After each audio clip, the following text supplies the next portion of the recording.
হাওড়া জেলার মধ্যে গড়ে ওঠা কালীমাতা আশ্রম। আর আসবে কীভাবে? যে কোনো হাওড়াগামী লোকাল ট্রেন ধরে চলে আসো বাগনান থাকতেন আমতাগামী বাস ধরে চলে আসো ফতাপুর। দূর গাছে ফুলে ভরা কিন্তু এই আশ্রম। এই আশ্রমের গিয়ে রয়েছে 4টি গর্ভগৃহের মধ্যে মূল মা কালী স্বয়ং বিরাজ করছেন। নানান চিত্র কিন্তু ফুটিয়ে তোলা। প্রতিবারই কি আসো না এই শীতকালে একবারই? না না, এই আমি প্রথমবার? মাঝে সাঝে না, আমি এর আগে দুবার এসেছি। সরস্বতী পুজোর সময় এসেছিলাম লাস্ট, আর এখন আসলাম। এখন কেমন লাগছে? খুব সুন্দর, ভালো। ভগবান শ্রীকৃষ্ণের মন্দিরের চারিপাশে নানান চিত্র কিন্তু তুলে ধরা আছে, আর স্বয়ং ভগবান শ্রীকৃষ্ণ কিন্তু বিরাজ করছেন।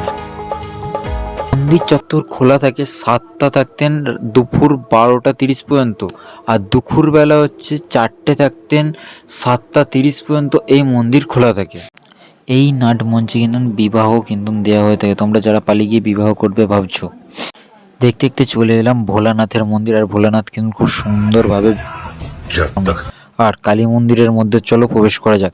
আর কালী মন্দিরে ঢুকেই কিন্তু রামকৃষ্ণ সারদাময়ী, তার সাথে কিন্তু প্রবেশ করব মায়ের মূল গর্ভগৃহ। আর মা কিন্তু এখানে হাসি মুখে একটা সিদ্ধতার এবার প্রবেশ করে কিন্তু বড় বাবার মন্দির। আর এইখানে কিন্তু মূল গার্ডেন করা রয়েছে, যেটা হচ্ছে সাধু বাবারা স্বয়ং কিন্তু নিজে হাতে কিন্তু এই আশ্রমের কিন্তু গার্ডেন কিন্তু লালন পালন করে থাকে।